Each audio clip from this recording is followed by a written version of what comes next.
Running out of petrol, medicines and foreign reserves, the once booming Sri Lanka is in a mess. The measures needed to pull the economy out of this crisis could bring even more pain.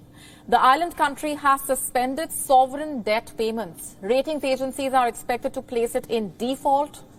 Meanwhile, the chronic foreign exchange shortage has led to rampant inflation. Sri Lanka currently has no dollars to pay for petrol shipments. A petrol shipment has been at Colombo port since the 28th of March, but the government has been unable to pay for it. The government also asked the people to stop queuing up for fuel for the next 2 days.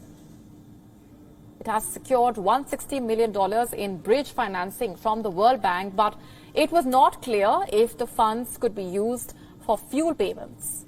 According to the data, Sri Lanka currently needs $530 million to import fuel. Currently, the Prime Minister's new proposals to ease the crisis include selling the loss-making national Sri Lankan airline, printing more money, and possibly raising taxes as well as energy and utility prices. While the sale of the Sri Lankan airlines is not likely to fetch much money, rising fuel and utility prices could add to the public anger against the government. Sri Lanka is currently reeling under its worst economic crisis since its independence. The country has suffered months of blackouts and dire shortages of food and fuel, and this has triggered massive anti-government protests across the country. Our correspondent Daswani Athoda has been tracking those developments. She sent us this report. Take a look.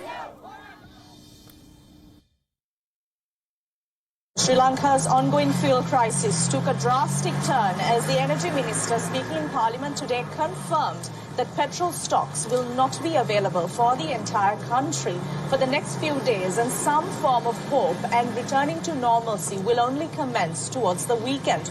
Also speaking in parliament, Prime Minister Ranil Wickremesinghe has said that funds that are to be received from the World Bank would be most likely used for the purchasing of petroleum products in Sri Lanka.